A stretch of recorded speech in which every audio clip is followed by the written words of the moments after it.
Imagine a star roughly the size of our sun, but squeezed down until it's no bigger than Earth. Now imagine that a single teaspoon of its material weighs as much as an elephant. That's not science fiction. That's a real object sitting in our galaxy right now, and there are billions of them out there. It's called a white dwarf, and it might be the strangest ordinary thing in the universe. Most people know that stars eventually die, but the way a star like our sun dies is actually pretty gentle, at least compared to the fireworks of a supernova. When a star with roughly the mass of the sun runs out of hydrogen fuel in its core, it swells up into a red giant, puffing out to hundreds of times original size. Over time, it sheds its outer layers into space, creating a glowing shell of gas called a planetary nebula.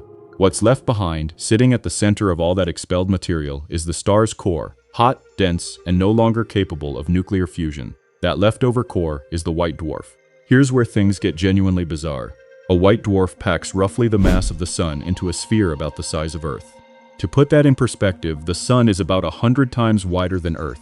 So you're taking almost all of that mass and crushing it down into a tiny fraction of the space. The result is a density that's hard to wrap your head around. A single cubic centimeter of white dwarf material weighs around a ton. That's the elephant in a teaspoon comparison, and it's not an exaggeration at all. So why doesn't the star just keep collapsing under its own gravity? Normal stars hold themselves up through the outward pressure created by nuclear fusion in their cores. But a white dwarf isn't fusing anything anymore. Instead, it's held up by something called electron degeneracy pressure.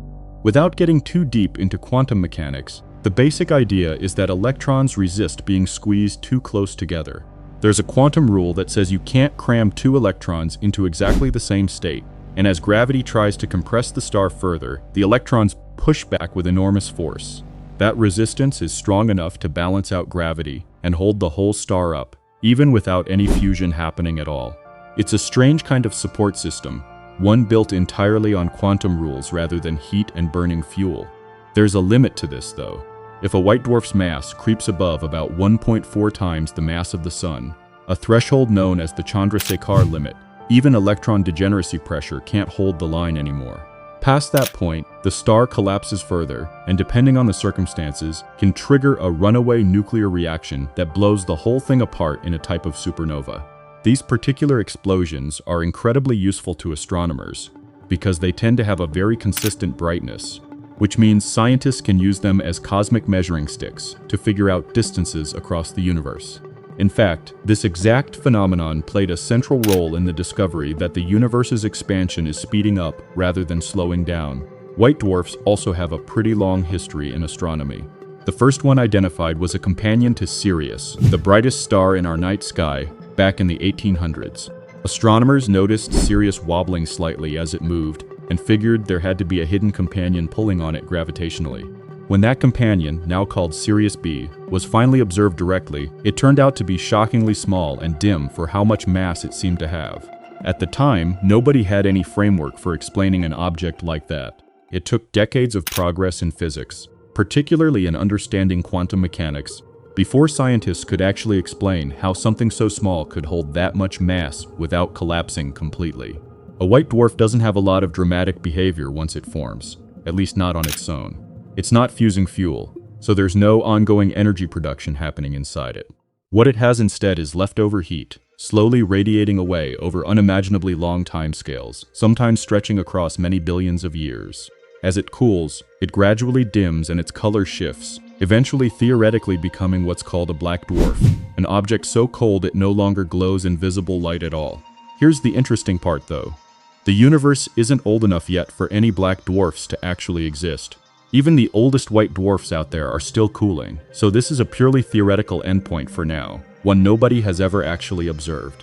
Now, white dwarfs might sound like quiet, settled objects sitting alone in space, but recent research shows they're anything but boring, and there's been a wave of genuinely exciting new discoveries just in the past several months.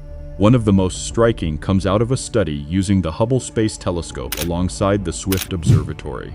A team of astronomers found 4 white dwarfs that had been hiding in plain sight, tucked inside binary systems paired with red dwarf stars, all within about 65 light-years of Earth. The reason these white dwarfs went undetected for so long is almost poetic.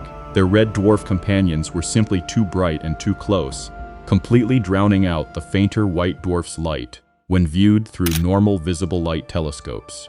The astronomers had to turn to ultraviolet observations to finally catch a direct glimpse of these hidden stellar remnants. One of these systems turned out to contain the 9th closest known white dwarf to our own solar system. What's remarkable is that this discovery happened in a region of space considered part of our local cosmic neighborhood, an area astronomers have been mapping in detail for decades. It's a reminder that even nearby space still holds surprises, and researchers now suspect there could be many more white dwarfs hiding behind bright companion stars that just haven't been checked yet. Another striking discovery involves a white dwarf caught in what scientists have described as a feeding frenzy. Using NASA's IXPE mission, which stands for the Imaging X-ray Polarization Explorer, astronomers observed a white dwarf actively pulling material off a companion star. As that stolen gas funnels down onto the white dwarf's surface, it gets channeled along intense magnetic field lines, forming towering columns of superheated gas that glow fiercely in X-rays.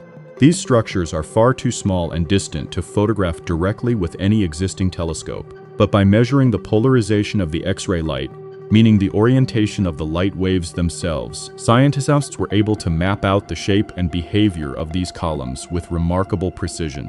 It's a clever workaround that lets researchers study structures they otherwise would have no real way of seeing, and it's opening up new insight into how these extreme binary systems actually behave up close. There's also been a notable find in a dense cluster of stars called NGC 6397, located roughly 7,800 light-years from Earth. Using the Very Large Telescope, astronomers spotted a compact pair of white dwarfs orbiting each other right at the center of this cluster. One of the two is a lighter helium-core white dwarf, while its unseen partner appears to be a heavier white dwarf orbiting close by. Systems like this are valuable because tight white dwarf pairs are exactly the kind of setup that can eventually lead to a merger, and mergers are thought to be one possible trigger for those bright supernova explosions mentioned earlier. Watching one of these systems up close gives scientists a real-world laboratory for testing their theories about how such mergers unfold over time. And then there's a genuinely hopeful discovery for anyone who's ever wondered what happens to a planet when its star dies. Astronomers found evidence of a planet that survived the death of its host star and continues orbiting the white dwarf that remains. This challenges the old assumption that a dying star's transformation into a red giant would inevitably destroy or swallow any nearby worlds. Instead, this planet appears to have made it through that violent phase and settled into a new orbit around the collapsed stellar remnant. For scientists trying to predict the distant future of our own solar system, this kind of finding is a big deal. It suggests that when the sun eventually goes through its own red giant phase, billions of years from now, some outer planets might actually survive the transition, orbiting quietly around whatever white dwarf the sun eventually becomes. There's also been separate work looking at what are called ultramassive white dwarfs, some of the heaviest examples known, found within about 300 light-years of Earth.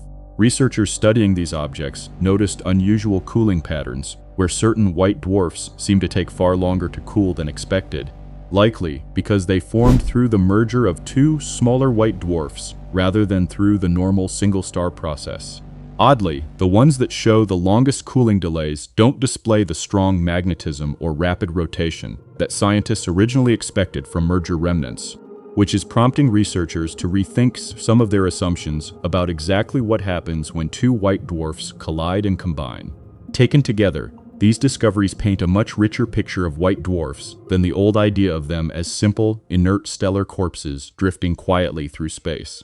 They're active participants in binary systems. They can steal and burn material from companions. They can merge and possibly explode, and they can even serve as long-term hosts to surviving planets. They're also turning out to be far more common and more hidden throughout our galactic neighborhood than previously thought, sitting quietly behind brighter stars, waiting patiently to be noticed. There's something oddly comforting about all of this. A white dwarf represents an ending, the final stage of a star's life, but it's not a dead end in any real sense. It keeps radiating leftover warmth for eons. It can host planets that outlive the star's original form, and it can still shape its surroundings through gravity and, occasionally, through violence. In a way, studying white dwarfs is really studying patience itself. These are objects that will still be sitting quietly in space, cooling by fractions of a degree, long after almost everything else we currently know has changed beyond recognition. And the more closely astronomers look, the more it seems like these dim, ancient embers still have plenty of secrets left to give up.